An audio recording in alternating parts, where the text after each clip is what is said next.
בעיית הביטחון הכי גדולה של מדינת ישראל היא באמת בעיית החינוך, ואני חושב שכל מי שיכול לעשות משהו כדי לשנות את זה, ישנה את הסביבה שלו, את המקום שבו הוא חי,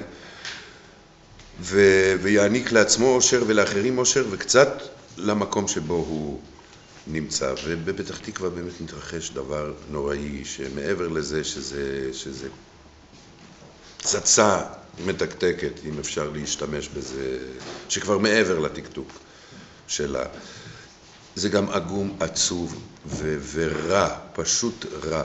ואני באמת פונה בכל לשון של בקשה, ואני לא עושה כאלה דברים על כל צעד ושעל, אלא באמת ישנם ילדים בפתח תקווה, ילדים אתיופים שהם יושבים בבית ולא לומדים, לא ניכנס לטעמים ולפוליטיקה המזעזעים כשלעצמם. ואני חושב שנעשה פה דבר גדול ואדיר.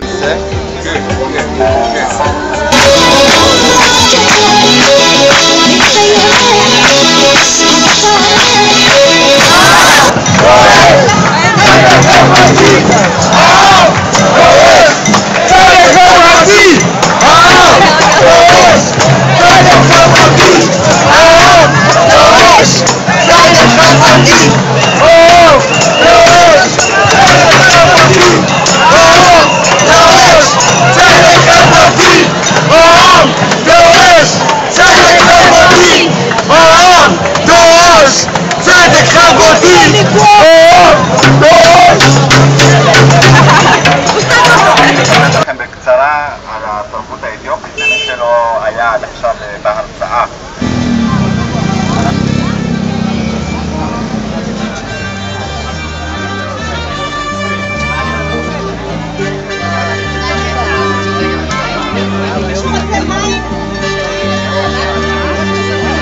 אין ספק שהעובדה שהקהילה האתיופית, מנהיגיה לקחו את עצמם בידיים והחליטו להרים קול נגד מה שקורה פה, זאת הדרך היחידה, בעיקר בארץ. בארץ אם אתה לא הופך שולחן ואתה לא מרים קול ואתה לא זועק ואתה לא מחזיק את הממשל בביצים, סליחה על הביטוי, שום דבר לא מזיז להם.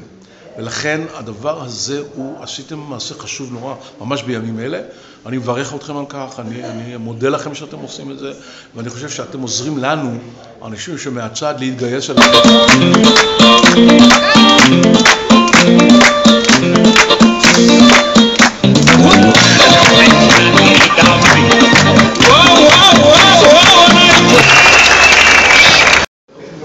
לאור העובדה המצערת, המציאות המצערת שיש לנו לגבי התלמידים האתיופים,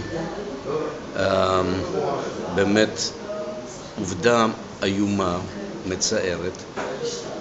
אני הייתי מבקש ממורים, ממורות, או מכל אחד שיכול לתרום ללימודים לאותם תלמידים, להירתם למפעל הזה העצום ולנסות להקנות לילדים האלה לימודים ולעקוף את המציאות המעוותת והטיפשית הזאת שיש לנו בארץ.